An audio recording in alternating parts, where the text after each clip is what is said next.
السلام عليكم ورحمة الله وبركاته. إن الحمد لله نحمده ونستعينه من يهده الله فلا مضل له ومن يضلل فلا هادي له ونشهد أن لا إله إلا الله وحده لا شريك له ونشهد أن محمدا عبده ورسوله أما بعد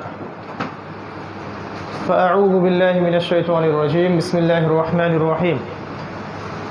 وقال الله تعالى في كلامه المجيد والفرقانه الحميد يا أيها الذين آمنوا اتقوا الله حق تقاته ولا تموتن إلا وأنتم مسلمون. وقال الله عز وجل ونزلنا عليك الكتاب تبيانا لكل شيء وهدى ورحمة وبشرى للمسلمين. وقال الله تعالى ولقد صرفنا في هذا القرآن للناس من كل مثل وكان الإنسان أكثر شيء جدلا.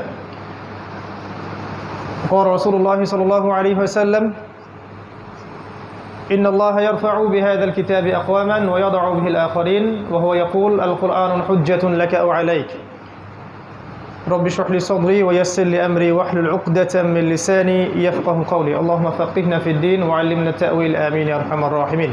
نعوذ بكلمة الله التامات من شر ما خلق. الحمد لله যাবতীয় প্রশংসা এবং গুণগান একমাত্র মহিয়ান ও বরিয়ান আল্লাহ সুবহানাহু ওয়া তাআলার জন্য, যে আল্লাহ আযজা ওয়া জাল আজকে আমাদেরকে সুস্থ শরীরে পবিত্র জুমার দিনে মসজিদে এসে জুমার খুতবা শ্রবণ এবং সালাত আদায়ের উদ্দেশ্যে একত্রিত করেছেন, সেই মহান রবের দরবারে শুকরিয়া জানাই আলহামদুলিল্লাহ। অগণিত অসংখ্য দরুদ এবং সালাত বর্ষিত হোক মহান আল্লাহ প্রেরিত সর্বশেষ নবী এবং চূড়ান্ত নবী মানবতার মুক্তির দূত মুহাম্মদুর রাসূলুল্লাহ সাল্লাল্লাহু আলাইহি ওয়াসাল্লামের প্রতি আমরা দরুদ পাঠ করি আল্লাহুম্মা সাল্লি আলা মুহাম্মদ আল্লাহুম্মা বারিক আলা মুহাম্মদ। সম্মানিত উপস্থিত মুসল্লি কেরাম, আজকের জুমার খুতবার সংক্ষিপ্ত আলোচ্য বিষয় হচ্ছে Dhaka, the city of Akhiruzzaman বা কিয়ামতের শহর ঢাকা। এই বিষয়ে কোরআন এবং সুন্নাহ থেকে কিছু সারগর্ভ আলোচনা আপনাদের সামনে উপস্থাপন করার চেষ্টা করব ইনশাআল্লাহু আযজা ওয়া জাল। ওয়া মা তাওফীকি ইল্লা বিল্লাহ আলাইহি তাওয়াক্কালতু ওয়া ইলাইহি উনীব। আল্লাহ রাব্বুল আলামিন আমাদের প্রত্যেককে আলোচনা শুনে বুঝে আমল করার তৌফিক দান করুন, আমিন। আমি আলোচনা শুরু করতে চাই পবিত্র কোরআনুল কারীমের সূরাতুন নাহল এর 89 নম্বর আয়াত থেকে। আল্লাহ রাব্বুল আলামিন এই আয়াতে বলেছেন আউযু বিল্লাহি মিনাশ শাইতানির রাজীম ওয়া নাযালনা আলাইকাল কিতাবা তিবয়ানান লিকুল্লি শাই ওয়া হুদা ওয়া রাহমাতান ওয়া বুশরা লিল মুসলিমিন। আল্লাহ পাক বলেছেন, হে নবী, আমি আপনার কাছে এমন একটা কিতাব নাজিল করেছি। হে নবী মুহাম্মদ সাল্লাল্লাহু আলাইহি ওয়াসাল্লাম, আমি আপনার প্রতি এমন একটা কিতাব নাজিল করেছি যেই কিতাবটি প্রত্যেকটা বিষয়ের ব্যাখ্যা। তিবয়ানান মানে ব্যাখ্যা, কুল্লি শাই প্রত্যেকটা বিষয়ের, এবং ওয়াহুদান এবং এটা হচ্ছে হেদায়েত, ও রাহমাতান এবং দয়া, ওয়া বুশরা লিল মুসলিমিন মুসলিমদের জন্য সুসংবাদ। এই আয়াতের সাথে সামঞ্জস্যপূর্ণ আরও অনেক আয়াত আছে আল কোরআনে। ফর এক্সাম্পল সূরা কাহফের 54 নম্বর আয়াতে আল্লাহ পাক বলেছেন ওয়ালাকাদ সাররাফনা ফি হাযাল কুরআন লিন-নাস মিন কুল্লি মাসাল, আমি এই কোরআনের মধ্যে মানব জাতির জন্য প্রত্যেকটা বিষয় ব্যাখ্যা করেছি। সূরা বানী ইসরাঈলে এরকম একটা আয়াত আছে। তো এর সার কথা হচ্ছে যে আল কোরআন এবং সুন্নাহর মধ্যে যদি আমাদের জীবনের প্রত্যেকটা বিষয়ের সমাধান না থাকে, তাহলে নিঃসন্দেহে কোরআন এবং সুন্নাহ আল্লাহর পক্ষ থেকে আসে নাই। যেই কিতাব এবং যেই সুন্নাহর মধ্যে, আদর্শের মধ্যে মানব জাতির প্রত্যেকটা বিষয়ের সমাধান থাকে না, সেটা কখনো সুপ্রিম আল্লাহর বিধান বা গ্রন্থ বা রিলিজন হতে পারে না। আমরা দেখি কোরআন এবং সুন্নাহয় প্রত্যেকটা বিষয়ের ব্যাখ্যা আছে কি নাই। আপনি যদি আপনার জীবনের ইবাদত বন্দেগীর সমাধান চান, কোরআন সুন্নাহয় পাবেন। আপনি পলিটিক্যাল সমাধান চান, কোরআন এবং সুন্নাহয় পাবেন। এটা আলাদা কথা যে আমরা সেখান থেকে সমাধান নেই বা নেই না, এটা আলাদা টপিক। আপনি ইকোনমিক সমস্যার সমাধান চান, কোরআন সুন্নাহয় পাবেন ইনশাআল্লাহ। আমরা নেই বা নেই না সেটা আলাদা সাবজেক্ট। আপনি সোশ্যাল সমস্যার সমাধান পাবেন আপনি ইনশাআল্লাহ। পারিবারিক, রাজনৈতিক, বৈশ্বিক প্রত্যেকটা বিষয়ের সমাধান ইনশাআল্লাহ কোরআন সুন্নাহয় পাবেন। এই আকীদা যার মধ্যে নাই, কোরআন সুন্নাহ অনুযায়ী আমরা তাকে প্রপার মুসলিম বলতে পারি না। আর কেউ যদি আকীদা বিশ্বাস লালন করে যে হ্যাঁ কোরআন এবং সুন্নায় প্রত্যেকটা বিষয়ের সমাধান আছে, কিন্তু আমি বৈষয়িক কারণে হোক বা দুনিয়াবী স্বার্থেই হোক মানছি না বা মানতে পারছি না, সেটা আলাদা বিষয়। অ্যাটলিস্ট আকীদা বিশ্বাস থাকতে হবে যে কোরআন সুন্নায় প্রত্যেকটা বিষয়ের ব্যাখ্যা আছে। আল্লাহ পাক এই কথাটা বলছেন এই আয়াতের মধ্যে, তিবিয়ানান লিকুল্লি শাই, প্রত্যেকটা বিষয়ের ব্যাখ্যা। তো নিঃসন্দেহে কোরআন সুন্নাহ দিয়ে আমরা আমাদের সমসাময়িক বিশ্বকেও ডিল করতে পারবো ইনশাআল্লাহ। কোরআন সুন্নাহ শুধুমাত্র রাসূলুল্লাহ সাল্লাল্লাহু আলাইহি ওয়াসাল্লামের যুগের জন্যই ছিল না, কিয়ামত পর্যন্ত থাকবে। প্রত্যেক যুগের সমাধান আমরা কোরআন সুন্নায় পাবো। এর মধ্যে একটা পয়েন্ট চলে আসে যে ইনশাআল্লাহ তাআলা আমরা কোরআন এবং সুন্নাহকে দিয়ে শেষ জামানা, সমসাময়িক বিশ্ব, present world affairs, present world economy, সামনের দিনগুলা, এগুলোকে ডিল করতে পারবো ইনশাআল্লাহ। কোরআন এবং সুন্নায় এই সমস্যার সমাধান আছে।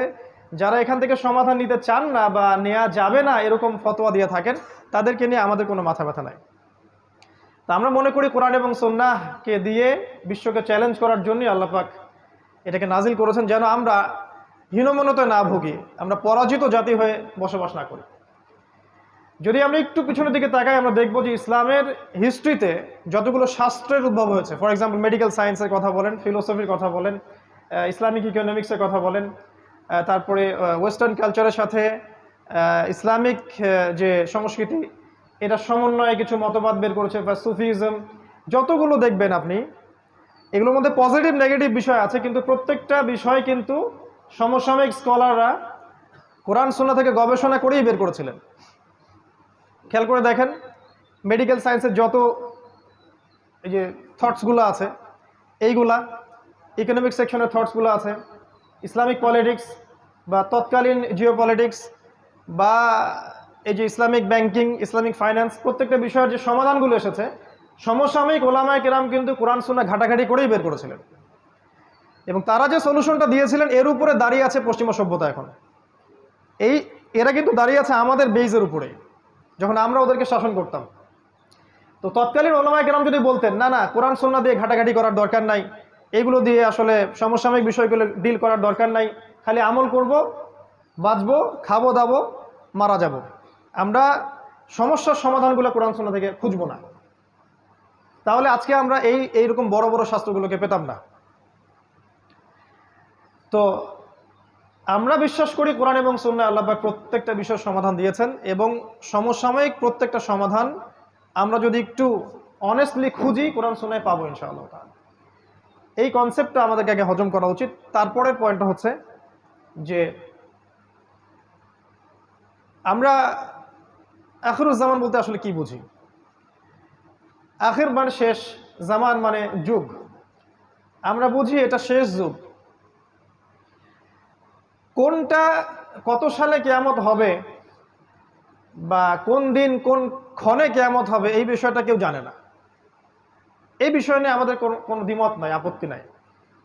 কিন্তু রাসূলুল্লাহ সাল্লাল্লাহু আলাইহি ওয়াসাল্লাম সহিহ হাদিসগুলোর মধ্যেই অসংখ্য আলামত বলে গেছেন, যে সায়েন্সগুলো আমরা যদি সমসাময়িক প্রেক্ষাপটে মিলাই, আমরা বুঝতে পারি যে বিগত 100 বছর আর আগের 1400 বা 1350 বছরের হিস্ট্রিটা এক নয়। লাস্ট 100 বছরে এমন এমন অনেক কিছু হয়েছে এই ওয়ার্ল্ডের মধ্যে, যেটা বিগত 1300 বছরেও হয়নি আসলে। এটার জন্য কি করা দরকার? এটার জন্য একটু কোরআন এবং সুন্নাহর সাথে আরও কয়েকটা সাবজেক্ট পড়াশোনা করা দরকার।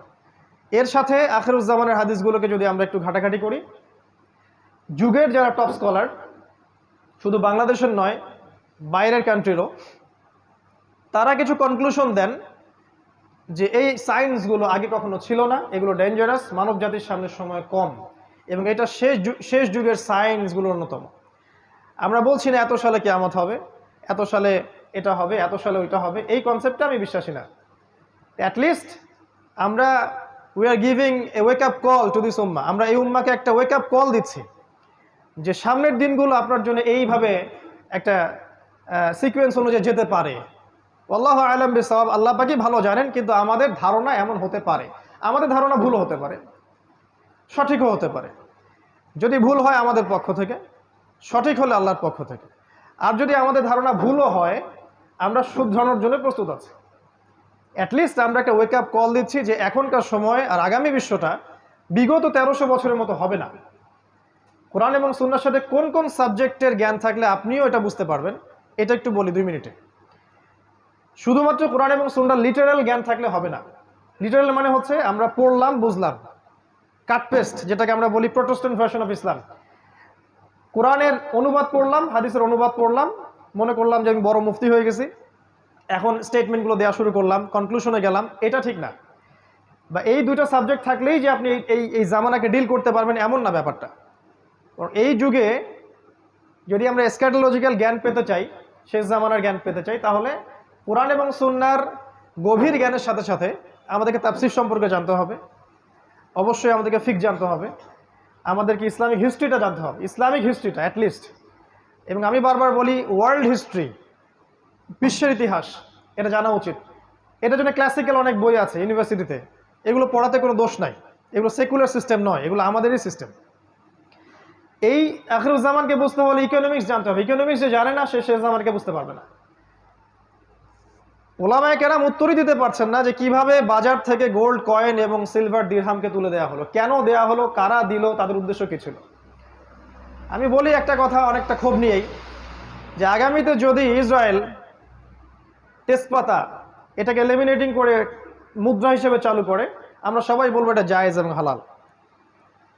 এবং যারা বলবে না এটা জায়েজ না, এটা হালাল না, তাদেরকে এরা বলবে এটা খারাজি। এটাই আমরা মনে করি দুঃখের সাথে। এই যে কোশ্চেনের অ্যান্সারটা সে দিতে পারলো না because of the lackings of knowledge in economics.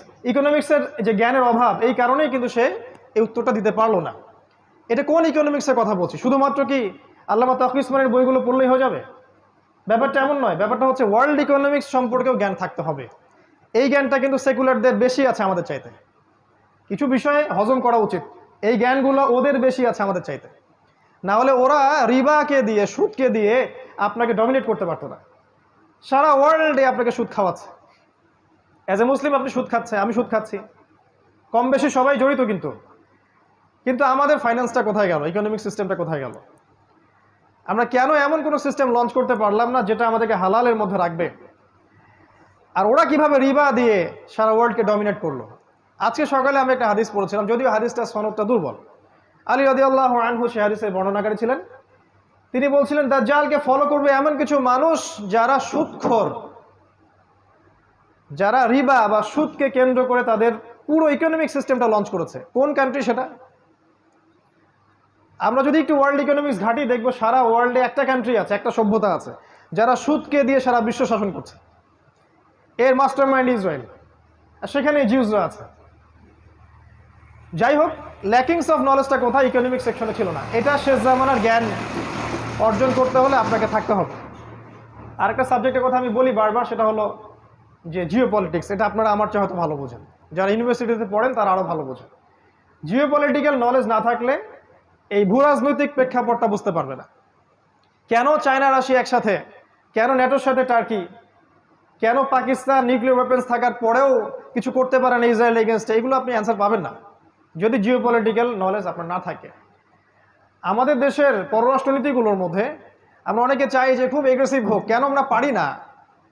কি কারণ? এটা যারা জিও পলিটিক্স জানে তারা বোঝে।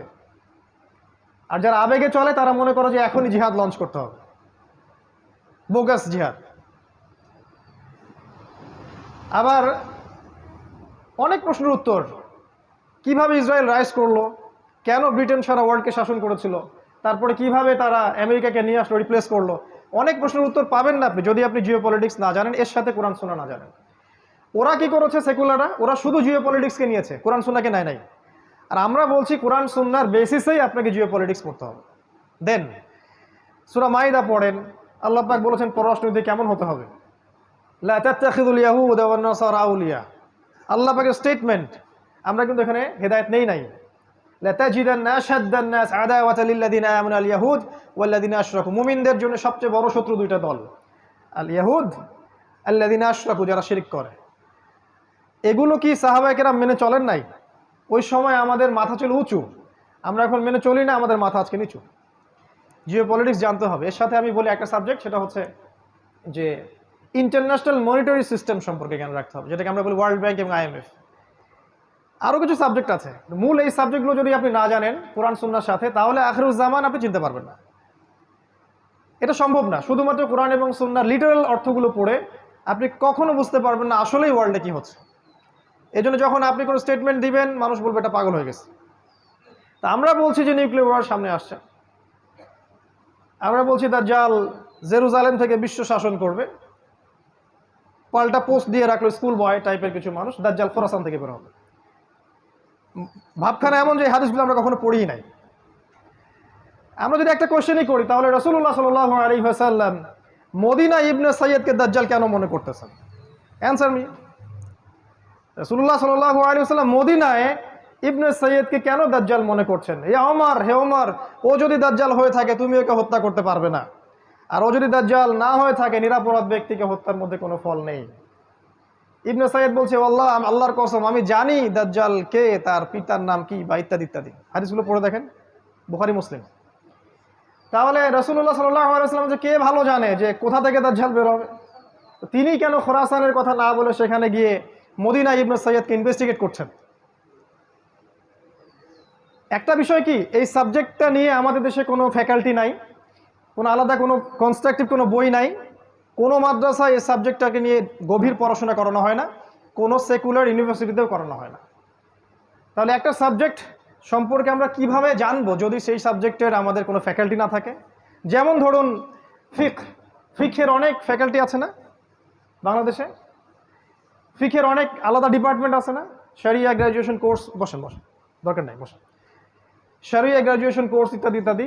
একটা সাবজেক্ট সম্পর্কে জানতে হলে ওখানে গভীর পড়াশোনা করতে হয়। কিন্তু নবী সাল্লাল্লাহু আলাইহি ওয়াসাল্লাম বলেছেন যে কিয়ামতের সবচেয়ে বড় ফিতনা, যার চেয়ে বড় কোনো ফিতনা নাই, সেটা হচ্ছে মাসিহুদ দাজ্জাল। এই দাজ্জাল সম্পর্কে আপনি কোনো ফ্যাকাল্টি পাবেন না, কনস্ট্রাকটিভ কোনো সিলেবাস পাবেন না, বই পাবেন না, গবেষণা পাবেন না। তাহলে যেটা নিয়ে কোনো গবেষণা নাই, যেটা নিয়ে কোনো মানে ফ্যাকাল্টি নাই, কোনো ডিপার্টমেন্ট নাই, কোনো আলাদা বই সিলেবাস কিছুই নাই, কিভাবে আপনি মনে করলেন যে দুই একটা হাদিস বিচ্ছিন্নভাবে পড়েই আপনি সাবজেক্টটা বুঝে যাবেন আর মানুষের সমালোচনা করা শুরু করবেন? যারা ওই সাবজেক্টে দীর্ঘদিন পড়াশোনা করছে ওদের। তো ইনশাআল্লাহ তাআলা এসব স্কুল বয়দের প্রশ্নের উত্তরগুলো আমরা একটা বই আকারে ছাপিয়ে দেবো ইনশাআল্লাহ, কারণ ইন্ডিভিজুয়ালি প্রত্যেকের উত্তর দিতে গেলে আমাদের সময় চলে যাবে, ততদিন না মালহামা শুরু হয়ে যাবে আর কি। তো আমরা আখিরুজ্জামানকে বুঝতে হলে এই সাবজেক্টগুলো দিকে খেয়াল রাখি। আল্লাহ পাক সবাইকে তৌফিক দান করুন, আমিন। ইনশাআল্লাহ তাআলা আমরা একটা সিলেবাস লঞ্চ করে দিব, যেখানে একটা জেনারেল এডুকেটেড মানুষ কিভাবে এই সবগুলো সাবজেক্ট পড়াশোনা করবেন, বইয়ের নাম, লেখকের নাম সহ আমরা বলে দিব ইনশাআল্লাহ, যতটুকু আমরা আমাদের ক্ষুদ্র জ্ঞানে পারছি। এর চেয়েও যে ভালো হতে পারে না এমন নয়, তবে আমরা জাস্ট একটা শুরু করতে চাচ্ছি, এবং এই ব্যাপারটার নাম দিয়েছি আমরা ডিপ্লোমা ইন ইসলামিক স্টাডিজ। এবং সেখানে আমরা অবশ্যই স্ক্যাটোলজি বা শেষ জামান একটা সাবজেক্ট রাখবো, একটা বিভাগ রাখবো ইনশাআল্লাহ।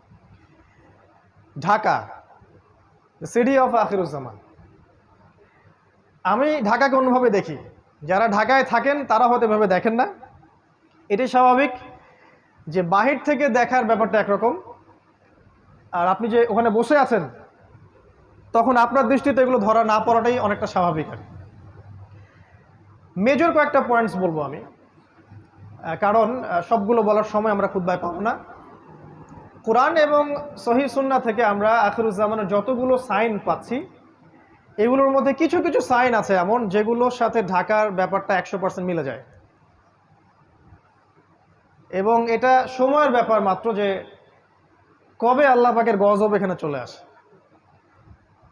আমরা তো এটা মনে করি এটা আল্লাহ পাকের বিশাল বড় দয়া যে এখন পর্যন্ত এখানে এই গজবটা আসে নাই, কিন্তু আমরা কি আসলে শুকরিয়া আদায় করি কিনা?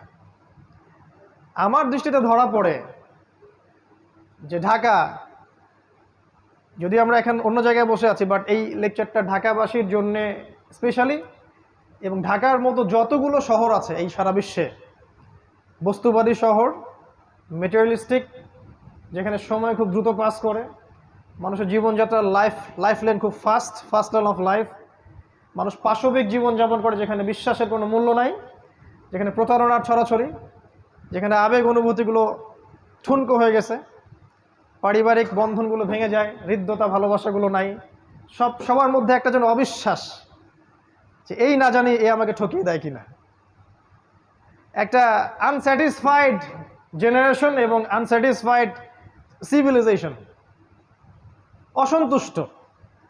কোনো কিছু কিন্তু সন্তুষ্ট না, ইল্লা মাশা আল্লাহ, কিছু মানুষের বাইরে, সেটা আমি আলাদাভাবে বলছি, আমি ওভারঅল বলছি।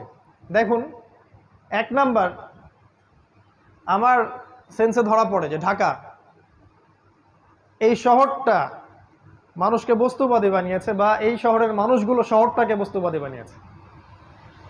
এই শহরটা বস্তুবাদিতার উপর দাঁড়িয়ে আছে। এটা কি বোঝেন কিনা? সকালবেলা থেকে সন্ধ্যা, রাতে ঘুমানো পর্যন্ত একটাই চিন্তা মানুষের, কিভাবে আমি আমার রিজিকটাকে অর্জন করব, কিভাবে আমি আমার স্ত্রী সন্তানকে মানুষ করব বা ভরণ পোষণ দিব, কিভাবে আমি দুবেলার ভাত অন্ন যোগাবো। এখানে যেন মানুষ বাঁচার জন্য লড়াই করে, সকাল থেকে সন্ধ্যা পর্যন্ত ছুটছে আর ছুটছে। ছোটার স্পিডটা দেখতে আপনাকে ওই যে ওভার ক্রসিংগুলো আছে এর উপর উঠতে হবে একটু কষ্ট করে, এবং একটু রিল্যাক্স মুডে আপনি দেখবেন কিভাবে মানুষ ছুটছে। কোথায় জানি মানুষ ছুটছে, মনে হচ্ছে মানুষ জান্নাতের দিকে ছুটছে। যদি এমন হতো এভাবেই মানুষ জান্নাতের দিকে ছুটতো, খেয়াল করে দেখবেন ছুটছে আর ছুটছে ছুটছে। এই ভোর থেকে শুরু হবে রাত 12টা, 1টা, 2টা, 3টা পর্যন্ত। ঢাকায় যেন কখনো রাত হয় না, 24 ঘন্টায় দিন। এখানে টাইম যায় রাসূলুল্লাহ সাল্লাল্লাহু আলাইহি ওয়াসাল্লামের সেই হাদিসের মতো, তিনি বলেছিলেন আখিরুজ জামানে সময় যাবে বছর মাসের মতো, মাস সপ্তাহের মতো, সপ্তাহ দিনের মতো। ঢাকায় যেন সময় তাকে আটকানো যায় না, সময়ের মধ্যে বারাকা নাই। আপনারা এখন যেখানে বসে আছেন এখানে সময়ে বারাকা আছে, এখানে আপনি সময়কে দ্রুতভাবে পাস করতে দেখবেন না। আমাদের সেকুলার আইসগুলো অবশ্যই এগুলো ধরতে পারবে না, তাদের কাছে মনে হয় সময় ক্যালকুলেটেড, 24 ঘন্টা দিন রাত। আল্লাহ পাক যে সময়কে কন্ট্রোল করেন, সময়ে বারাকা দিতে পারেন, এটা ওরা বিশ্বাস করবে না। একজন সাহাবী 40 বছর বয়সে যা যা করেছেন, এই জেনারেশনে 100 বছর হায়াত পাওয়া মানুষ এটা করতে পারে না।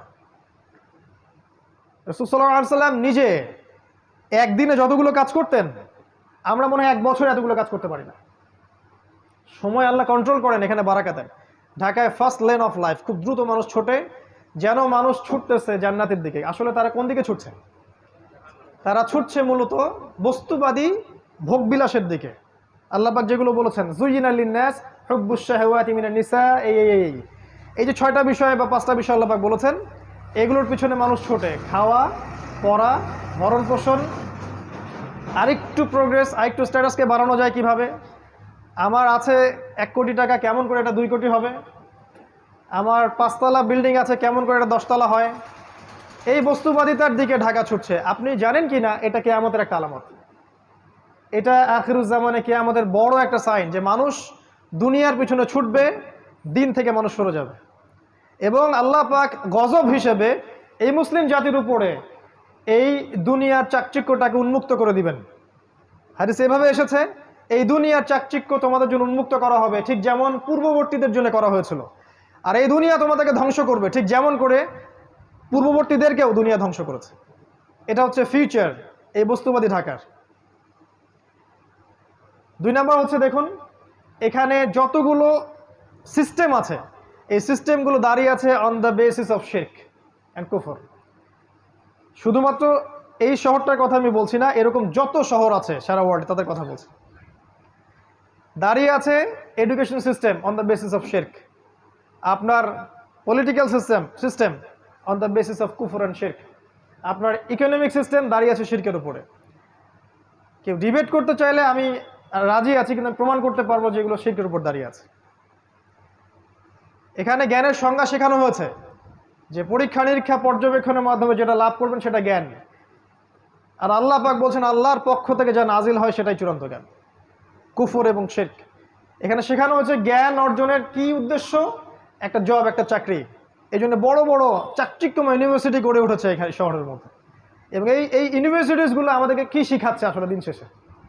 অজুর মাসআলা, গোসলের মাসআলা, 10টা হাদিস, 20টা কোরআনের আয়াত, 10টা সূরা, ইতিহাস, ফিকহ। আপনাকে শেখাচ্ছে কিভাবে আপনি একটা চাকরি অর্জন করবেন, আপনার স্ট্যাটাস বাড়বে, বাড়ি গাড়ি করবেন, খাবেন, ফুর্তি করবেন, এনজয় করবেন, পাশবিক লাইফ লিড করবেন, দেন ইউ উইল ডাই, আপনি মারা যাবেন। মারা যাওয়ার পরে আপনার 3বার জানাজা পড়ানো হবে 3টা জায়গায়। তারপর 3 দিন পর মানুষ আপনাকে ভুলে যাবে। এবার গন ফ্রম হিস্ট্রি, আপনি হিস্ট্রি থেকে, ইতিহাস থেকে আপনার নাম শেষ, মুছে গেছে।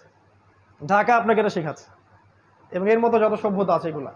এটা বস্তুবাদী এডুকেশন সিস্টেম। আল্লাহ পাক বলেছেন আমার নাজিল করা যে শিক্ষা ব্যবস্থা এটা হচ্ছে এমন, মানুষ জ্ঞান অর্জন করবে আল্লাহকে পাওয়ার জন্য। জ্ঞান অর্জনের উদ্দেশ্য হবে দিন প্রচার করা, প্রতিষ্ঠা করা, বিনয়ী হওয়া, নম্র হওয়া এবং জ্ঞান অনুযায়ী আমল করা। জ্ঞান এমন হবে উপকারী যেটা আল্লাহর পক্ষ থেকে নাজিল হয়, যে জ্ঞান আমাদেরকে আল্লাহ থেকে দূরে সরাবে না, বরং কাছাকাছি নিয়ে আসবে। মিলান আপনার এডুকেশন সিস্টেমের সাথে এগুলোকে, আসলে কি এমন হচ্ছে কিনা। কিন্তু লাক্সারিয়াস বিল্ডিংয়ের তো অভাব নাই। ব্যাঙের ছাতার মতো লক্ষ লক্ষ প্রতিষ্ঠান আপনার শহরে, কয়টা প্রতিষ্ঠান আপনাকে আল্লাহর দিকে নিয়ে আসতেছে? এডুকেশন সিস্টেম দাঁড়িয়ে আছে শিরকের উপর। আপনার ইকোনমিক সিস্টেম আপনার শহরের দাঁড়িয়ে আছে শিরকের উপরে। তারা আল্লাহর হালালকে হারাম করেছে, আর আল্লাহর হারামকে তারা হালাল করেছে। আল্লাহ পাক সুদকে হারাম করেছিলেন, তারা সুদকে হালাল করেছে। তারা রিবাকে ফরজ করেছে। আল্লাহ পাক দিয়েছিলেন একটা মনিটারি সিস্টেম, সেটাকে তারা তুলে দিয়েছে। আল্লাহ পাক কারেন্সি দিয়েছিলেন, সেটাকে তারা তুলে দিয়েছে। আল্লাহর হালালকে কেউ যদি হারাম করে আর আল্লাহর হারামকে কেউ হালাল করে, এটাকে কি বলা হয়? সূরা তাওবার 31 নম্বর আয়াত পড়ে দেখেন, এখানে বলা হচ্ছে এটা শিরক। কি জানেন একটা? হ্যাঁ, না এটা না। যাই হোক, আমি এই মুহূর্তে মনে করতে পারছি না। শেষের শব্দটা দেখবেন যে এখানে শিরকের কথা বলা আছে। ইত্তাখাযু, মনে পড়েছে, ইত্তাখাযু আহবারহুম ওয়া রুহবানহুম আরবাবা মিন দুনিল্লাহ ওয়াল মাসীহ ইবনে মারইয়াম। তারা কি করেছিল? আল্লাহকে বাদ দিয়ে, খ্রিস্টানদের কথা বলা হচ্ছে, জিউসদের কথা বলা হচ্ছে, পাদ্রী দরবেশ এদেরকে রবের আসনে বসিয়েছিল। ভালো করে শোনে না একটা, তারা পাদ্রী এবং দরবেশদেরকে রবের আসনে বসিয়েছিল এবং ঈসা আলাইহিস সালামকে রবের আসনে বসিয়েছিল। ওয়ামা উমিরু ইল্লা লিয়াবুদু ইলাহা ওয়াহিদা, কিন্তু ওদেরকে শুধু আদেশ করা হয়েছিল তারা এক আল্লাহর ইবাদত করবে। এই আয়াতটা যখন পড়া হচ্ছে আদী ইবনে হাতেমের সামনে, তা আদী ইবনে হাতেম বলছেন যে আমরা তো আমাদের পাদ্রী দরবেশদের ইবাদত করি না ইয়া রাসূলুল্লাহ। আল্লাহ রাসূল বলছেন আলাইসা ইউহারিমুনা ফাআহাল্লাহ ফাতুহিল্লুনাহু, তারা কি আল্লাহর হারামকে হালাল করে দেয় না, তোমরা কি সেটা গ্রহণ করো না? তারা কি আল্লাহর হালালকে হারাম করে দেয় না, তোমরা কি সেটা মেনে নাও না? বা তারা কি আল্লাহর হারামকে হালাল করে না, তোমরা কি সেটা মেনে নাও না? তখন আদী ইবনে হাতেম বলল যে হ্যাঁ, বেলা ইয়া রাসূলুল্লাহ, এটা তো আমরা করি।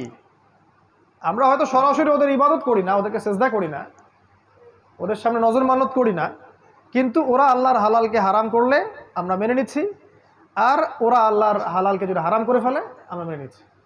আল্লাহ রাসূল বলেন সাল্লাল্লাহু আলাইহি ওয়াসাল্লাম, তিলকা ইবাদাতুহুম, এটাই হচ্ছে ওদের ইবাদত করা।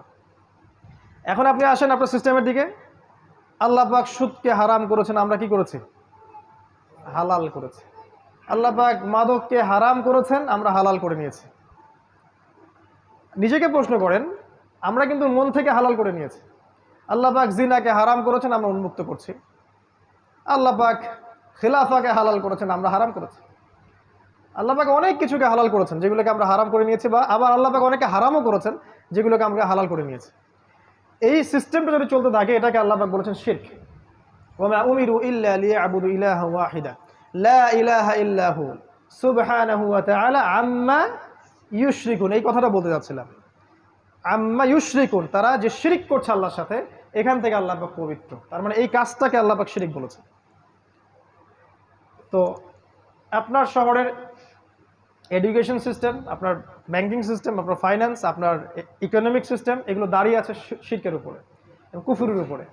এর জন্য আপনি একা দায়ী নন, এর জন্য আমাদের রাষ্ট্র দায়ী নয়, এর জন্য আমাদের শুধু এই ওলামায়ে কেরাম বা আমরা যারা সাধারণ জনগণ আমরাই দায়ী নই, ব্যাপারটা এমন নয়। আমাদের দোষ আছে, কিন্তু বড় দোষটা অন্য কারো, যাদের দিকে আমাদের চোখ নাই। আমাদের চোখটা হচ্ছে আপোষের ইখতলাফগুলোর দিকে আমাদের চোখটা বেশি আর কি। কিভাবে আমরা আমাদের মধ্যে ইখতলাফ করে মারামারি কাটাকাটি করে বিভক্ত হব, এদিকে চোখটা আমাদের বেশি। বড় যে মূল এনিমি, ওর দিকে আমাদের চোখটা কিন্তু আসলে নাই। তো এটা আপনার ঢাকা। আরও আছে আপনার ঢাকার পলিটিক্যাল সিস্টেম, দাঁড়িয়ে আছে অন দ্য বেসিস অফ শিরক। শুধু এই শহরের না, পুরো ওয়ার্ল্ড ওয়াইড, গ্লোবালি। তবে এটা চিরদিন থাকবে না ইনশাআল্লাহ। এটা একসময় ছিলও না, একসময় থাকবেও না। মাঝখানে একটা সময় আপনি পাচ্ছেন। এক সময় ছিল খেলাফা, আর পৃথিবীর শেষও হবে খেলাফা দিয়ে। এই উম্মতে মুহাম্মাদির স্টার্টিংটা ছিল খেলাফা দিয়ে, খেলাফা নিশ্চয়ই বুঝি আমরা এমন স্টেট যেটা যার মালিক আল্লাহ, এমন স্টেট যে রাষ্ট্রের প্রত্যেকটা বিষয়ের ফয়সালা হবে আল্লাহর বিধান অনুযায়ী, এমন স্টেট যেখানে আল্লাহ হচ্ছে আল আকবর, আল্লাহ হচ্ছে আল মালিক, মানুষ জনগণ আল মালিক আল আকবর নয়, বরং আল্লাহর দাসত্বের অধীনে প্রত্যেক মানুষ স্বতন্ত্র স্বাধীন। খেলাফা স্টেট একটা সময় ছিল, উমর ইবনুল খাত্তাবের যুগে, আবু বকর সিদ্দিকের যুগে, উসমান আলী, এই সময় ছিল, এখন নাই। একটা সময় আবার আসবে। কে আনবে, কিভাবে আসবে, এটা জানতে হলে আপনি আখিরুজ্জামান স্টাডি করেন, পাবেন ইনশাআল্লাহ। আমরা জানি যে এই পৃথিবীর শেষটাও হবে খেলাফতে, এবং এই পৃথিবীতে মানব জাতির যে ইতিহাস, এটাও শুরু হয়েছিল কিন্তু খেলাফা দিয়েই।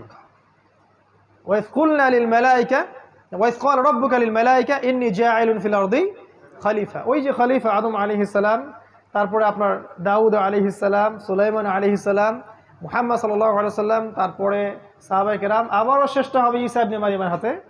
ঈসা ইবনে মারইয়ামের হাতেই শেষ হবে, তিনিও হবেন কিন্তু খলিফা। কিভাবে আসবে, কিভাবে হবে, এটার জন্য আপনারা অপেক্ষা করতে থাকেন।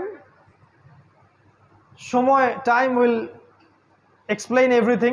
সময় সব ব্যাখ্যা করে দিবে, কাউকে কিচ্ছু করতে হবে না, এটা আল্লাহর দায়িত্ব, আল্লাহ করে দিবে। কার দ্বারা করাবেন, কিভাবে করাবেন, এই প্ল্যান আল্লাহর কাছে আগে থেকেই করা আছে।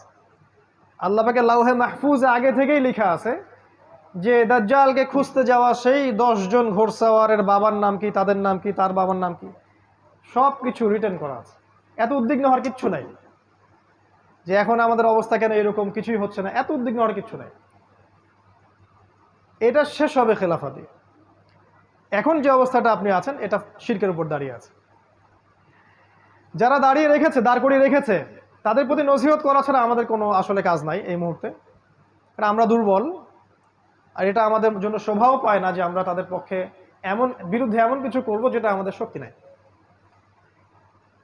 আমরা নাসিহা করতে পারি, তারা যদি রিসিভ করেন আলহামদুলিল্লাহ, রিসিভ না করলে তাও আলহামদুলিল্লাহ, অ্যাটলিস্ট আপনি আপনার দায়িত্ব পালন করেছেন। কারণ প্রত্যেকেই তার কর্মফল ভোগ করবে, এটা নিয়ে আপনাকে উদ্বিগ্ন হওয়ার কিছু নাই। আপনাকে আল্লাহর জায়গায় গিয়ে কাউকে শাসন করতে হবে না, আল্লাহ সব করে দিবেন ইনশাআল্লাহ। অপেক্ষা করতে থাকেন। আপনি যাবেন সামনে এই শহরের দিকে, দেখবেন এখানে আছে মাদকের ছড়াছড়ি। আপনার শহরে, পুরো শহর জুড়ে মাদকের ছড়াছড়ি। এমন এমন মাদক আপনার শহরে আছে যেগুলো হয়তো বাংলাদেশে অন্য কোনো জায়গায় নাই। এবং এলিট সোসাইটির মানুষরা মাদক খাচ্ছে, তাদের ইয়াং জেনারেশন, তাদের বাচ্চা কাচ্চা, ছোট ছোট বাচ্চা, 8-9-এ পড়া বাচ্চা, 5-6-এ পড়া বাচ্চা, এমন এমন মাদক যেগুলো আজকে থেকে 100 বছর আগে কল্পনাও করে নাই। গতকালকে একটা নিউজ দেখলাম, নতুন একটা মাদক নেওয়ার সাথে সাথে সে রিকশালার কাছে মাপ চাওয়া শুরু করছে, পরে নিজের গলে নিজেই দাও দিয়ে কোপ দিছে। কি মাদক এটা আসতেছে, আর নতুন নতুন কত কিছু আসবে আল্লাহ ভালো জানেন। নবী সাল্লাল্লাহু আলাইহি ওয়াসাল্লাম বলে গিয়েছিলেন আখিরুজ্জামানে মাদক মানুষ সেবন করবে, হালাল মনে করে সেবন করবে, হারামই মনে করবে না, যেটা হারাম। এটা আপনার শহর, এরকম শহর বাংলাদেশে কয়টা আছে আপনি খেয়াল করে দেখেন। অন্যান্য কান্ট্রিগুলোতে আছে অবশ্যই, এবং ওগুলো ছোঁয়া লাগছে আর কি। আপনি দেখেন, আপনার শহর মানেই জিনা, আপনার শহর মানেই জিনা। এখানে মেয়েরা নিজেকে মেয়ে মনে করে না, এখানে নারীরা নিজেদেরকে নারী মনে করে না, তারা মনে করে আমরা পুরুষের সমকক্ষ। আল্লাহ পাকের দেয়া অধিকারের চাইতে পশ্চিমাদের শেখানো অধিকার ওদের কাছে বেশি পছন্দের, এবং এই বিষয়গুলো ওদেরকে জিনার দিকে নিয়ে আসছে। ওপেন জিনা, বিবাহ বহির্ভূত রিলেশনশিপস, আপনার এই যে গার্লফ্রেন্ড বয়ফ্রেন্ড সংস্কৃতি, আপনার যে কোএডুকেশন, আপনার চাকরির ক্ষেত্রে কোএডুকেশন, একসাথে যাচ্ছি আসতেছি বাসে রাশন হাঁস, এগুলো যেন সয়ে গেছে আর কি, সয়ে গেছে। একটা পর্দাশীল মেয়েও বাসে উঠে গেল, পাবলিক বাসে, চারদিক থেকে পুরুষ ওকে ধাক্কা দিচ্ছে, ওর কাছে কিছু মনে হচ্ছে না, নর্মাল হয়ে গেছে। নর্মাল শহর আপনাকে করে দিছে কেমন যেন একটা যান্ত্রিকতা, এবং এই যান্ত্রিকতার মধ্য দিয়েই এই শহর মানুষকে আর ওই ইসলামিক মানুষের জায়গায় রাখে নাই, তার জীবনটাকে পাশবিক বানিয়ে ফেলেছে। জিনা এভরিওয়্যার, আপনি দেখবেন শপিং মলে জিনা, রাস্তায় জিনা, স্কুল কলেজ ইউনিভার্সিটিতে সব জায়গায় দেখবেন জিনাকে প্রমোট করা হয়েছে। এবং তাদের যে গেট আপ, যে ড্রেস আপ, যে এইটাই রাসূল সাল্লাল্লাহু আলাইহি ওয়াসাল্লাম বলেছিলেন যে শেষ জামানায় এমন এক শ্রেণীর মেয়ে বের হবে, নিসাউন কাসিয়াতুন আরিয়া, যারা কাপড় পরেও নগ্ন হয়ে ঘুরবে। এটার এক্সাম্পল কিন্তু সাহাবীদের যুগে আমরা দিতে পারতাম না, এখন দিতে পারি। তারপরেও কিছু মানুষ বলবে না না না, এখনো 1000 বছর বাকি আছে কিয়ামতের, অপেক্ষা করতে থাকেন 1000 বছর। জিনা, এবং বিবাহ বহির্ভূত সম্পর্ক, এগুলো কি করেছে? আপনাকে ফ্যামিলিস্ট রেভলিউশনের দিকে নিয়ে আসছে।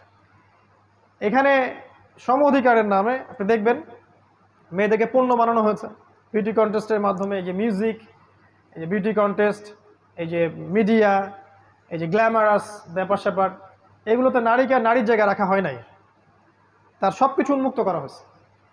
এবং সমাজের পোশাক পরিবর্তন হয়ে গেছে, ফাংশন, ছেলেরা পুরুষের জায়গায় আসছে আর মেয়েরা ছেলের জায়গায় চলে গেছে।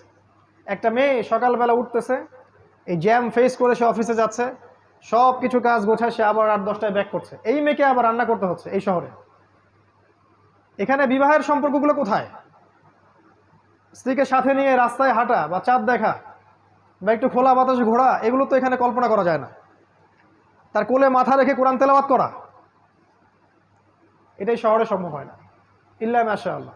এতে করে বন্ধনগুলো ভেঙে যায়, পারিবারিক মূল্যবোধগুলো ভেঙে যায়। ডিভোর্স বাড়তেছে আপনার শহরে, এবং আপনার শহরে ডিভোর্স বাড়তেছে, পরকীয়া বেশি হচ্ছে, এবং পরকীয়ার বলি হচ্ছে কিন্তু হত্যা।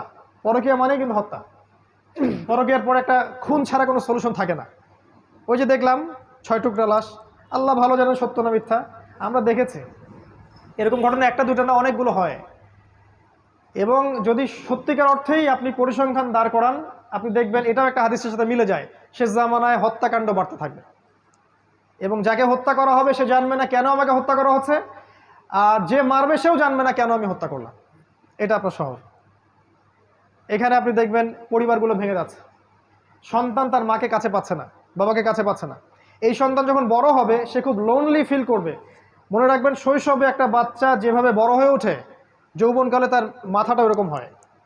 যে বাচ্চাকে শৈশবে প্রচণ্ড টর্চার করেছেন, একাকিত্বে রেখেছেন, তাকে সঙ্গ দেয় না বাবা মা, এই সন্তানটা বড় হয়ে সন্ত্রাসী হতে পারে। সমূহ সম্ভাবনা আছে জঙ্গি হতে পারে। ওদের সেন্সে জঙ্গি বলছি আর কি, আমাদের সেন্সে না। ওরা যেটা বলে আর কি, মানে উগ্রবাদী হয়ে যাবে, নিরপরাধ মানুষকে হত্যা করবে, এটা হতে পারে। সন্তানের শৈশব এখানে হরণ করা হয়। আর ওকে ওই যে চাইল্ড কেয়ার সেন্টারে আমরা দিয়ে আসি, সন্তানকে মানুষ করে কাজের বুয়া, এটাই শহর আপনাকে দিয়েছে। এবং এই প্রতিটা বিষয়কে আমাদের সাইন, প্রত্যেকটা হাদিস বলার সময় পাচ্ছি না আজকে আমি। এই শহর আপনাকে আরও দিয়েছে সময়ের দ্রুততা, এখানে সময় দ্রুত পাস করে, এখানে সময়ের সাকিনা নেই। এই শহরের একটা ছেলেকে যদি আপনি একটা প্রত্যন্ত কোনো গ্রামে রেখে আসেন, সব টেকনোলজিকে বাদ দিয়ে স্মার্টফোন টোন ক্যান্সেল করেন, হি উইল বিকাম ক্রেজি, সে পাগল হয়ে যাবে, চলতেই পারবে না সে, ওর মাথা খারাপ হয়ে যাবে যে আমি কিভাবে আমি সময় কাটাবো এখন।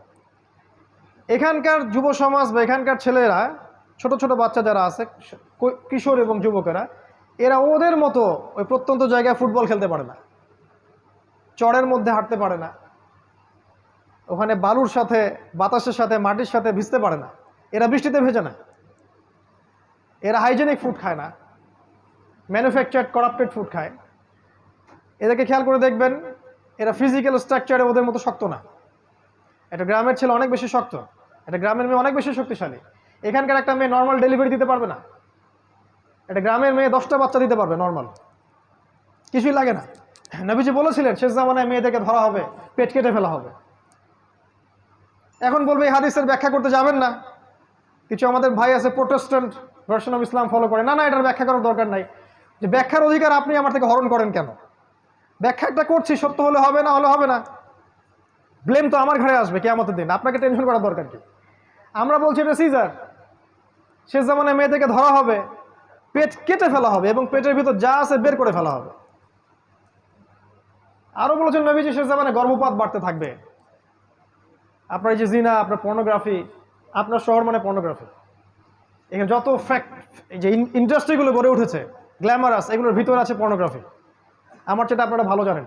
এবং এই প্রতিটা সেক্টর, এই আপনার ইন্ডাস্ট্রিয়াল সেক্টরগুলো, এই যে মাদকের সেক্টরগুলা, মিউজিশিয়ানগুলা, আর অন্যান্য যারা যারা আছে এই লাইনে, এদের মধ্যে একটা বড় অঙ্কের মানুষ হচ্ছে সমকামী, দে আর হোমোসেক্সুয়াল, এবং ওদের সংগঠনও আছে, আপনার শহরেই আছে। এটা আপনার শহর Dhaka, the city of Akhiruzzaman. এখানে আপনি দেখবেন কনস্ট্রাকটিভ বিল্ডিং, উঁচু উঁচু বিল্ডিং। এই দৃশ্য আজকে থেকে 100 বছর আগে এই বিশ্ব দেখে নাই, যে প্রতিটা শহরে বড় বড় উঁচু উঁচু বিল্ডিং। আর নবী সাল্লাল্লাহু আলাইহি ওয়াসাল্লাম তার জীবনের শেষের দিকে একটা হাদিস বলেছেন, লাস্টের দিকে জিবরাইল আলাইহিস সালাম এসে জিজ্ঞাসা করেছিলেন ইমান কাকে বলে, ইসলাম কাকে বলে, কিয়ামত কবে হবে ইত্যাদি। নবীজি এই হাদিসে বলেছেন কিয়ামত কবে হবে আমি জানি না, বা এভাবে বলেছেন যে তোমার জ্ঞান মাল মাসউল আনহা বিআলাম মিনাস সাইল, প্রশ্নকারীর চেয়ে উত্তরদাতা বেশি জানে না। কিন্তু আলামত দুইটা বলতেছে, মাত্র দুইটা। একটা হচ্ছে ওয়ানতারাল হুফাতাল উরাতাল আলাতা রিয়া আশাইয়া ইয়াতাতাওয়ালুনা ফিল বুনিয়ান, যখন আপনি দেখবেন যে সমাজের সবচেয়ে নিম্ন শ্রেণীর মানুষেরা, রাখাল টাইপের মানুষ, কাপড় নাই গায়ে, পায়ে স্যান্ডেল নাই, এরা উঁচু উঁচু বিল্ডিং নির্মাণের প্রতিযোগিতা করবে, তখন আপনি অপেক্ষা করেন কিয়ামতের জন্য। এই দৃশ্যটা কি লাস্ট 100 বছরের বিশ্ব দেখেছে কিনা? আপনার শহরের দৃশ্যকে দেখে প্রতিদিন প্রতি রাত, এখানে সূর্য ওঠে বিল্ডিংয়ের ফাঁক দিয়ে, সূর্য ডোবে বিল্ডিংয়ের ফাঁক দিয়ে। তারপরেও কিছু মানুষ বলবে না না এখন অনেক দেরি আছে। শোনেন, কিয়ামতের বড় সাইন হচ্ছে ভূমিকম্প। বেশি বেশি ভূমিকম্প হতে থাকবে সামনে, এবং বড় বড় তিনটা, একটা পূর্বে, একটা পশ্চিমে, একটা মাঝখানে পৃথিবীর। কিন্তু ছোটখাটো অনেক ভূমিকম্প হবে। বাইনা ইয়াদাই সাআ, কিয়ামতের আগে আগে মুতানুন শাদীদ, প্রচন্ড রকম মহামারী ছড়াবে বড় বড়। ওয়া বা'দাহু, এরপরে আসবে সানাওয়াতুজ জালাজিল, ভূমিকম্পের বছরগুলা। যদি এখনকার এই মহামারীর সিজনটাই সেই মহামারী হয়ে থাকে, আমি শিওর না, যদি হয়ে থাকে আল্লাহ ভালো জানেন, তাহলে এরপরে নিঃসন্দেহে ভূমিকম্প আসছে। আর এমনিতেই নর্মালি আপনার শহরে যদি একটা ভূমিকম্প হয়, চিন্তা করেন যে এই যে কি বলবো, উঁচু উঁচু দ্বিতল তৃতল অট্টালিকাগুলোর কি হবে? প্রত্যেকটা একটা একটা করে কবরস্থান হয়ে যাবে। আর এই কথা সেকুলাররাও বলে, শুধু তারাই সতর্ক করছে না যারা ওয়ান আইড পিপল। এটা আপনার শহর, এখানে আরো অনেক কিছু আছে।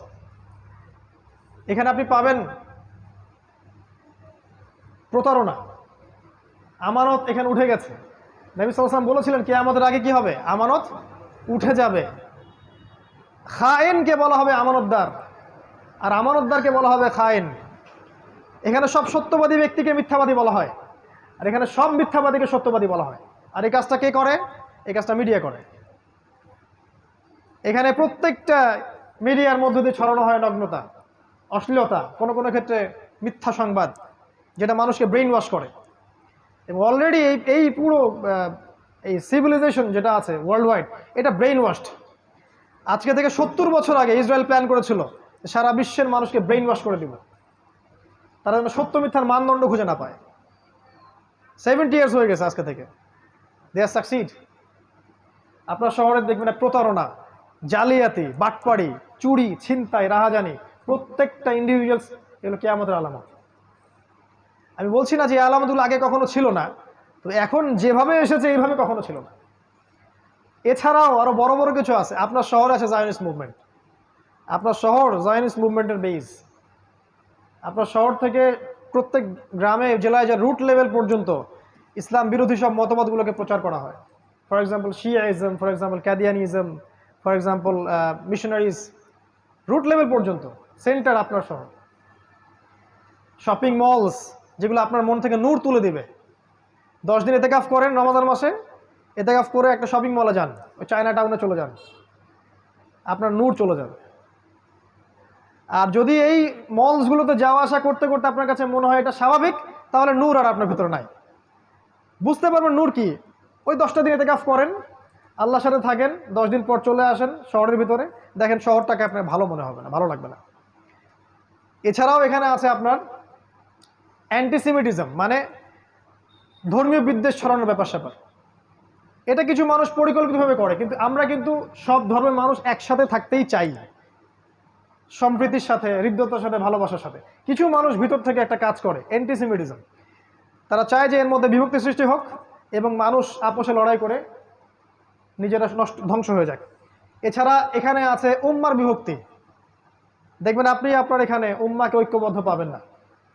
এখানে দেখবেন জাহেলদের সংখ্যা বাড়বে, আলেমদের সংখ্যা কমে যাবে। এমন স্কলার আমাকে দেখেন আপনার শহরের, যে এই শহরের থেকে এই শহরে বড় হয়ে স্কলার হয়েছে, এই শহরে জন্ম নিয়ে এই শহরে শৈশব কৈশোর যৌবন পার করে পড়াশোনা করে সে বড় স্কলার হয়েছে, যে সারা বিশ্বকে ডিল করতে পারে, যার একটা ভয়েসে সারা বিশ্বের আনাচে কানাচে মানুষ প্রেরণা পাবে বা দিক নির্দেশনা পাবে বা যুগকে বুঝতে পারবে। একটা স্কলার দেখান, বাহিরের মানুষ স্কলার হয়ে এই শহরে আসছে, এই শহর আপনাকে স্কলার প্রডিউস করতে পারে নাই। কিন্তু হ্যাঁ, আপনি এখানে ইসলাম বিরোধী স্কলার পাবেন অনেক। তারপর এখানে আপনি জামা ইমারা ঐক্য ইউনিটি কিছুই পাবেন না, প্রচুর সমস্যা। এগুলোকে আমাদের সায়েন্স। এখানে আপনি পাবেন নাস্তিকতা, আপনি পাবেন কুফর, আপনি শিরক পাবেন, ফাসেকি জুলুম পাবেন। জুলম, এই শহরটা জুলমের শহর। সুযোগ পেলেই যেন আরেকজনকে ঠকাতে হবে মানসিকতা নিয়ে বড় হয়। চান্স পাইছি 200 টাকা ঠকাই দিব, ওই ঠকায় দেওয়ার ফলে মনে হলো আমার ক্রেডিট, আমি অ্যাচিভ করলাম কিছু একটা। এই শহরের মানুষ আলটিমেটলি পরকালকে ভুলে গেছে। আল্লাহর সামনে দাঁড়িয়ে ইয়াউমা ইয়াকুমুন নাস লিরাব্বিল আলামিন আয়াতটা ভুলে গেছে। সেদিন কি অবস্থা হবে? যেদিন মানুষ তার রবের সামনে দাঁড়াবে এবং তাকে প্রত্যেকটা বিষয়ের হিসাব দিতে হবে। আরও আছে। এই শহরের পুরো জেনারেশন, ইয়াং জেনারেশন স্পেশালি, তারা তাদের জীবনের লক্ষ্য থেকে সরে আসে। তাদের কোনো ইসলামিক যে অ্যাম্বিশন, ইসলামিক গোল বা the aim in life, Islamic concept এটা নাই। তারা জানে না যে তারা আসলে কি চায় জীবনে। এই শহরে এমন ছেলের সংখ্যা অনেক বেশি যারা একসময় খারাপ লাইনে ছিল, বেলাইনে ছিল, হয়তো মাদকের সাথে ছিল, গিটার বাজাতো বা ড্রামস প্লে করতো বা ব্যান্ডের সাথে ছিল বা আর অন্যান্য খারাপ কিছু করেছে। এ ধরনের অনেক মানুষ কিন্তু এই শহর ইসলামের দিকে আসছে। কিন্তু সত্যিকার অর্থে এই শহরের ইয়াং জেনারেশনকে ইসলামিক যে মোটিভেশন, ইসলামিক যে মানে গোল অফ লাইফ, এখান থেকে সরিয়ে দেওয়া হয়েছে। তারা এখনও জানে না যে তার জীবনের গোলটা কি। ফামান যুহজিহা আনিন নার ওয়া উদখিলাল জান্নাহ ফাকাদ ফাজ। যে ব্যক্তিকে পুলসিরাতের মধ্যে পার করে দেওয়া হবে, জান্নাতে প্রবেশ করানো হবে, জাহান্নাম থেকে বাঁচানো হবে, এই ব্যক্তি সফল। এই শহর আপনাকে এই সাফল্যের ডেফিনেশনটা ভুলিয়ে দিয়েছে। ডেফিনেশন অফ সাকসেস এইটা যে আমরা জাহান্নাম থেকে বাঁচবো, জান্নাতে প্রবেশ করব। এই শহর আপনাকে ভুলিয়ে দিয়েছে যে আপনার জীবনের সাফল্যের ডেফিনেশনটা কি। বরং এই শহর আপনাকে শিখিয়েছে আপনার সাফল্যের ডেফিনেশন একটা চাকরি, একটা ব্যবসা, একটা বড় কিছু, বড় বিল্ডিং, সুন্দরী নারী, এই আরও অনেক বিষয় আছে যেগুলো এক ক্ষুব্ধে বলা সম্ভব না। শেষ করছি, শেষের দিকে আসছে। এখানে প্রাকৃতিক বিপর্যয় আছে, পরিবেশটা ন্যাচারাল নাই। এখানে আমরা মুক্ত বাতাসে শ্বাস নিতে পারি না। এখানকার পানি আস্তে আস্তে লেয়ার নিচে নেমে যাচ্ছে। যদি আমরা বলি এটাও দলিল আছে কোরআন সুন্নাহয়, বলবে যে এরা পাগল হয়ে গেছে। এগুলোও থাকতে পারে। সূরা মুলকের শেষের একটা পড়েন, কুল আরাআইতুম ইন আসবাহা মাউকুম গাওরা ফামান ইয়াতিকুম বিমাইন মাইন। ভেবে দেখো হে মানব জাতি, কোনোদিন যদি সকাল করে দেখো যে পানির স্তর নিচে নেমে গেছে, কোন সেই ইলা আছে বা কে আছে তোমাদেরকে সুপেয় পানি, প্রবাহিত পানি এনে দিবে? পুরো বাংলাদেশে কোন সেটা শহর যেখানে পানির লেয়ার নিচে নেমে যাচ্ছে দিন দিন? মানুষের এখনো হুঁশ হয় না। ডেঞ্জার জায়গায় আমরা অবস্থান করছি। আমরা এখন শেষ করবো আর কয়েক মিনিটের মধ্যে ইনশাআল্লাহ। পরিবেশগত বিপর্যয়ের কথাই বলেন, নৈতিক অবক্ষয়ের কথাই বলেন, আপনার বস্তুবাদিতার কথাই বলেন, অর্থনৈতিক যে ইসলামিক ট্র্যাক থেকে সরে আসার কথাই বলেন, পলিটিক্যাল শিরকের কথাই বলেন, এই যে আপনি উঁচু বিল্ডিংয়ের কথা বলেন, এই যে বেহায়া নারীদের কথাই বলেন, নগ্নতা, অশ্লীলতা, আপনার পর্নোগ্রাফি, আপনার জিনা, সমকামিতা, সব কিছু কি আমাদের বড় বড় সায়েন্স, যেগুলো আপনি দেখবেন আপনার শহরে 100% মজুদ আছে। এবং এরকম যত শহর সারা ওয়ার্ল্ডে আছে তাদের মধ্যে আরও বেশি পরিমাণে আছে, তবে আমাদের শহরেও কম নাই। এই জন্য আমরা যখন এই শহরে প্রবেশ করি, ঢোকার সাথে সাথে মনে হয় যে আমরা ঢুকলাম in the city of Akhiruzzaman. এই জন্য আমি বলি Dhaka the city of Akhiruzzaman. আমার সাথে অনেকে একমত হতেও পারে, নাও হতে পারে। যারা দ্বিমত পোষণ করে তাদেরকে নিয়ে আমার কোনো মাথা ব্যথা নাই, তাদের প্রতি আমার কোনো আক্রমণাত্মক কোনো মনোভাব নাই। কারণ আমি যা বলছি বা আমরা যা বলছি এটা যদি সত্য হয়ে থাকে, হিস্ট্রি উইল রিমেম্বার ইট। এটাকে ইতিহাস মনে রাখবে ইনশাআল্লাহ। একসময় আমরা থাকবো না, তো মানুষ মনে রাখবে যে অমুক অমুক অমুক অমুক এই কথাগুলো আগেই বলে গিয়েছিল।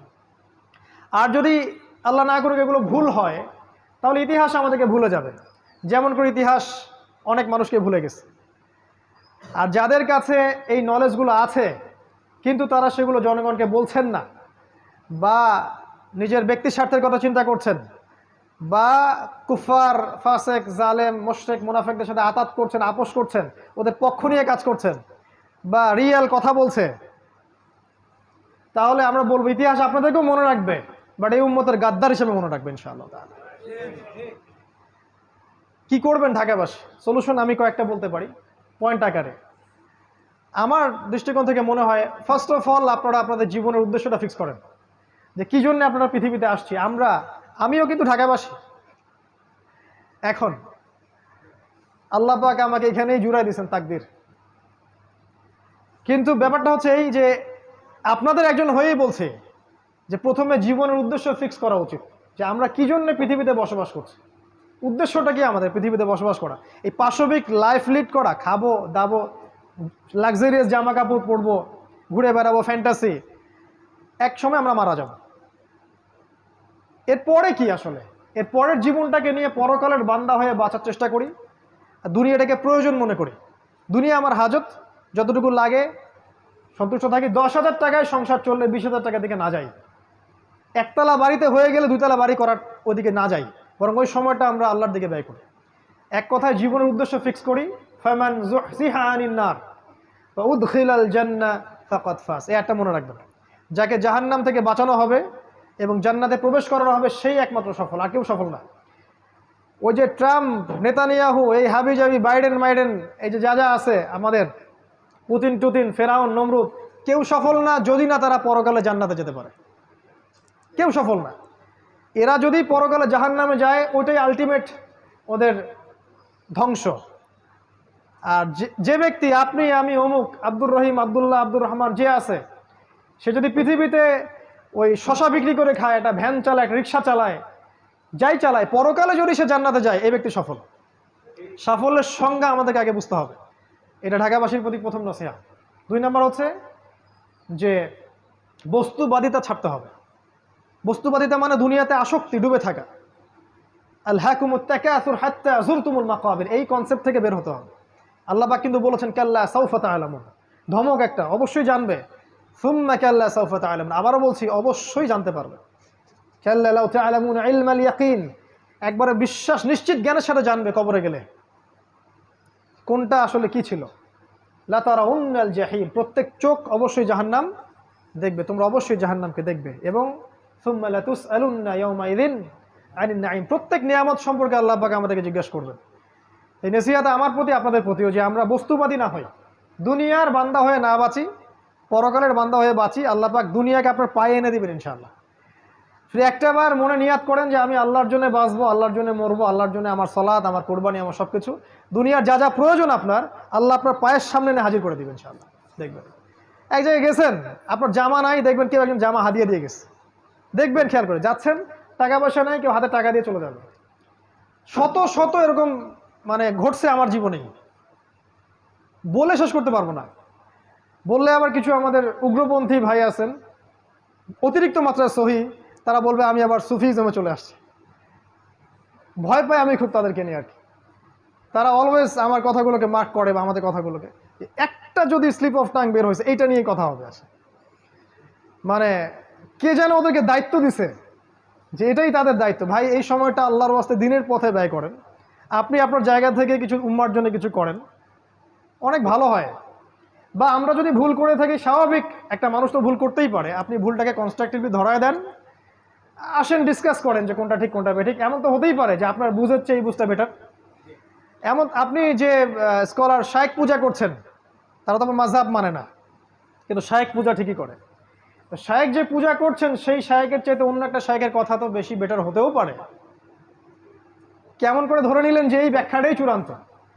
সালাফদের ব্যাখ্যাই নিব, ঠিক আছে, বাট সালাফরা এতটা বোকা ছিলেন না, তারা কোরআন সুন্নাহকে দিয়ে জগৎকে ব্যাখ্যা করতেন না, এমন ছিলেন না তারা। তো ব্যাপারটা এরকম, আমরা বস্তুবাদী না হই, আমরা জীবন উদ্দেশ্যটা ফিক্স করি, দুনিয়াকে প্রয়োজন মনে করেন, ইনশাআল্লাহ দুনিয়াকে আল্লাহ পাক আপনার পায়ের সামনে এনে হাজির করাবেন ইনশাআল্লাহ। আর 3 নম্বর একটা নসিহা হচ্ছে আপনি হালাল রিজিকের সোর্স করেন, হারাম রিজিকের দিকে যায়েন না। আমরা যত পরিশ্রম করছি, শিক্ষা, এই যে আমাদের ছোটাছুটি সকাল থেকে সন্ধ্যা পর্যন্ত, তার মূল একটাই কারণ, রিজিক। আর এই রিজিকটা নেয়ার জন্য আমরা কিন্তু হালাল হারামে পরোয়া করছি না। শুধু এতটুকু ফিক্স করেন মাথার মধ্যে, হালাল খাবো, হারামে যাব না। আল্লাহ তুমি আমার জন্য একটা হালাল রিজিকের ব্যবস্থা করে দাও, হোক সেটা ছোট, আমার পরিবার যেন চলে যায়। এবং ঢাকায় এরকম রিজিকের অনেক সোর্স আছে, এটা আমার চেয়ে আপনারা ভালো জানেন। অতএব হালাল রিজিকে থাকেন, হারামে যায় না। কোনোভাবেই সুদের সাথে আপোষ করেন না, ঘুষের সাথে আপোষ করেন না, দুর্নীতি করেন না। কোনোভাবেই আপনি প্রতারণা করেন না, অন্যের সম্পত্তি আত্মসাৎ করেন না, জুলম। 4 নম্বর বলবো পারিবারিক ব্যাপারটা। আপনার পরিবারটাকে আদর্শ পরিবার গড়ে তোলার চেষ্টা করেন। এমন একজন জীবন সঙ্গিনীকে বিয়ে করেন যে আপনাকে আল্লাহর পথে এগিয়ে যেতে সাহায্য করবে। একজন স্ত্রী যদি আপনার ঘরে থাকে যে দিন বোঝে এবং যে আপনার কনসেপ্টের সাথে একমত এবং যে চায় যে আপনি দিনের জন্য কিছু করেন, আপনার জন্য নামাজে দোয়া করে, আপনার দিনের বিষয়গুলো গুছায় দেয়, এমন স্ত্রী ঘরে থাকলে ওই স্বামী বিশ্ব জয় করতে পারবেন ইনশাআল্লাহ। আর যদি এমন স্ত্রী আপনার ঘরে না থাকে, আপনার পুরো জীবন এই স্ত্রীর পিছনে কাটাইতেই শেষ হয়ে যাবে। এই পুরো বিষয়টাই আপনার জন্য ফিতনা হয়ে যাবে। ইন্নামা আমওয়ালুকুম ওয়া আওলাদুকুম ফিতনাতুল লাকুম, এরকম হয়ে যাবে আর। তো আদর্শ পরিবার গড়ার জন্য স্ত্রী খুব ইম্পর্টেন্ট একটা টপিক। ভুল করবেন না, এমন কোনো ভুল সিদ্ধান্ত নেবেন না যে রূপের কারণে বা বংশের কারণে বা টাকা পয়সা দেখে বিয়ে করেছেন, পরে আপনি আর অ্যাডজাস্ট করতে পারছেন না, দেখলেন যে তার মধ্যে দিনদারিতা বাদ দিয়ে সবই আছে। এমন জায়গায় যায় না, দিনদারিতা থাকলে ওইটা নিয়ে থাকেন, বাকিগুলো ইগনোর করেন। সন্তান যখন হবে তাদেরকে প্রত্যেককে আদর্শ সন্তান হিসেবে মানুষ করতে হবে। সন্তানদের খাবারের ব্যাপারে সচেতন থাকবেন, ওদের পড়াশোনা, ওদের কার সাথে মিশছে, বেশি ডিভাইস দিবেন না, ডিভাইস কেন্দ্রিক জীবনযাপন থেকে বেরিয়ে আসার চেষ্টা করেন। এগুলো ভালো হবে ইনশাআল্লাহ। আমি আরও বলবো যে এখানে আরও নাসিহা হচ্ছে যে জ্ঞান অর্জনের পিছনে সময় দেন, আমল করার আগে জ্ঞান। আল ইলমু ক্বাবলা আল কওলি ওয়াল আমাল, সহিহ বুখারীতে একটা বাব আছে, কথা কাজের পূর্বে জ্ঞান, মানে জ্ঞানটাকে অর্জন করেন। আমি সাবজেক্টগুলো বলেছি কোন কোন সাবজেক্ট, কোরআন, সুন্নাহ, হিস্ট্রি, ইসলামিক ইতিহাস, ইকোনমিক্স, ফিলোসফি, এগুলো একসাথে করে পড়াশোনা করেন। ইনশাআল্লাহ দেখবেন আপনার 5 বছরের পরিশ্রম আপনাকে অন্য একটা জায়গায় নিয়ে আসবে ইনশাআল্লাহ। আমি কখনো বলি নাই যে ওলামায়ে কেরামের সোহবতে যাবেন না ইত্যাদি ইত্যাদি। আমি বলেছি শুধুমাত্র একটা ঘরানার ওলামার কাছেই পড়ে থাকবেন না, সমস্ত ওলামায়ে কেরামকে ভালো চোখে আগে দেখতে শেখেন, সবার কাছ থেকে জ্ঞান নিয়ে শেখেন। যদি আপনি শুধুমাত্র সালাফিজমেই থাকেন, আমাদের সোকল সালাফিজমের কথা বলছি, তাহলে তো আপনি কমই ঘরানার আলেমের কাছে জ্ঞান পাবেন না, সিম্পল। তাহলে মনে হবে যে এদের কাছে কোনো জ্ঞানই নাই। এটা তো অহংকার, কেবর, যেটা ইবলিসের ছিল। কি করতে হবে? খোলা মনে সব আলেমের দ্বারস্থ হন এবং সবার কাছ থেকে জ্ঞান নেন, সবার ভালোটাকে নিয়ে নেন, খারাপটা ছেড়ে দেন। কারণ এমন কোনো আলেম আপনি পাবেন না যার 100% পারফেক্ট। আর আমাদের কিছু ভাই চায় 100% পারফেক্ট একজন মানুষ আসুক, আমরা তার আনুগত্য করবো। আসলে এমনটা হবে না। জিবরাইল আলাইহিস সালামকে যদি পাঠানো হয়, এরা তার প্রতি সন্তুষ্ট হবে না, বলবে আপনার পাখা কেন, আপনি মানুষ না কেন, আপনার পাখার দলিল কোথায়? এদের কাছে সময় নষ্ট করেন না, সমস্ত ওলামায়ে কেরামকে শ্রদ্ধা করেন। আমার ভিউ বলছে, প্রত্যেকটা ওলামায়ে কেরামকে শ্রদ্ধা করেন, সম্মান করেন, তাদের সোহবতে যান, জ্ঞান শিখেন, কিন্তু এই সাবজেক্টগুলো এড়িয়ে যাবেন না। শুধুমাত্র ইসলামিক লাইনের এই কয়েকটা সাবজেক্ট পড়ে আপনি এখনকার বিশ্বকে বুঝতে পারবেন না। একই সাথে অ্যাট দ্য সেম টাইম আপনি শুধু জেনারেল লাইনের এই কয়েকটা সাবজেক্ট পড়ে আপনি সব কিছুকে ডিল করতে পারবেন না। একটা কনস্ট্রাকটিভ সিলেবাসে আসেন, এটাকে মিউচুয়াল করে সামনে যান ইনশাআল্লাহ। 10টা বছর পরিশ্রম করলে ইনশাআল্লাহ রেজাল্ট পাওয়া যাবে। এর সাথে আমি বলবো আল্লাহ পাক যেন আমাদের সবাইকে তৌফিক দেন যে জানা অনুযায়ী আমলটা যেন করতে পারি। আর এর সাথে আমি একটা কথা বলবো ঢাকাবাসীর জন্য, গ্রামের বাসাগুলোকে প্রস্তুত করে রাখেন। আপনি শহরে চিরদিন থাকতে পারবেন না। ওয়াইম মিন ক্বরিয়াতিন ইল্লা নাহনু মুহলিকুহা ক্বাবলা ইয়াউমিল কিয়ামা আও মুআযযিবুহা আযাবান শাদীদা। ব্যাখ্যা ওদের কাছে শুনে নেন কি বলে, আমরা অনুবাদ বলছি। এমন কোনো কারিয়া নাই যাকে আমি কিয়ামতের আগেই ধ্বংস করব না, আও মুআযযিবুহা আযাবান শাদীদা, অথবা কঠিন শাস্তি প্রদান করব না, এমন কোনো শহর নাই পৃথিবীতে। কানা যালিকা ফিল কিতাবি মাসতুরা, অনেক আগেই এটা কিতাবে লেখা হয়ে গেছে।